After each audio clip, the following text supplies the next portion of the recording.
একদিকে ইতিহাস গড়ার উল্লাস, আরেকদিকে হতাশা। বাংলাদেশের কাছে হোয়াইট ওয়াশ হওয়ার পর রাওয়ালপিন্ডির চিত্রটা ছিল ঠিক এমনই।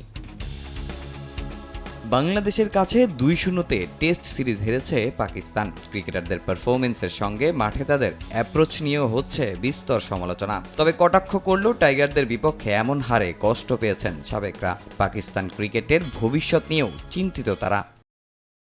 আমি হতাশ। আমরা কিভাবে সামনে আগাবো? আপনি সেরাদের নিয়েই মাঠে নেমেছেন, কিন্তু ২ ম্যাচেই এভাবে হেরেছেন। আমরাও এই পাকিস্তান ক্রিকেটের অংশ। এভাবে হারা আমাদেরও কষ্ট দেয়। অধিনায়ক পরিবর্তন করলেই সব ঠিক হবে না। আমাদের ফিটনেসেরও অনেক সমস্যা। আমাদের ভালো ফাস্ট বোলার ও স্পিনার খুঁজে বের করতে হবে। আমি জানি না আমাদের ফাস্ট বোলারদের অবস্থান কোথায় গিয়ে ঠেকেছে। অধিনায়ককেও ক্রিকেট জ্ঞান বাড়াতে হবে।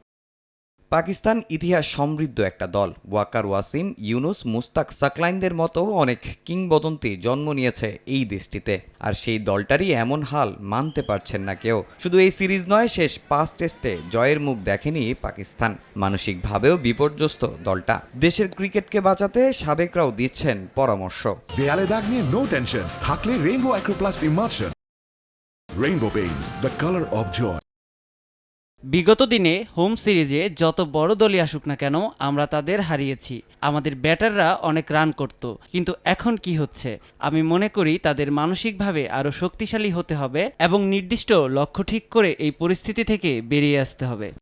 ওয়ানডের পর টি-২০ বিশ্বকাপ ব্যর্থতার পর থেকেই একের পর এক পরিবর্তন হচ্ছে পাকিস্তান ক্রিকেটে। কখনো অধিনায়ক, কখনো আবার পরিবর্তন হয়েছে কোচ, নির্বাচক। পিসিবি চেয়ারম্যানও পরিবর্তন হয়েছে একাধিকবার। দলের এমন হালের জন্য তাই শুধু ক্রিকেটারদের সব দোষ দিতে চান না সাবেক কোচ।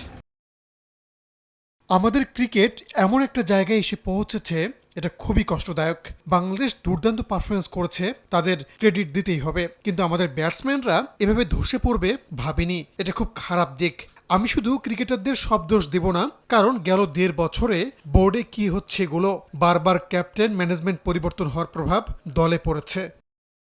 এদিকে বাংলাদেশের সঙ্গে লজ্জাজনক হারের পর শান মাসুদের অধিনায়কত্ব নিয়ে প্রশ্ন তুলেছেন অনেকে। এখন পর্যন্ত ৪ টেস্টে দায়িত্ব পালন করলেও প্রত্যাশা পূরণ করতে পারেননি তিনি। তবে অনেক সাবেকরাই বলছেন আরেকটু সময় দেওয়া উচিত তাকে। বাবর আজমের ওপরেও আস্থা রাখার আহ্বান করেছেন অনেকে।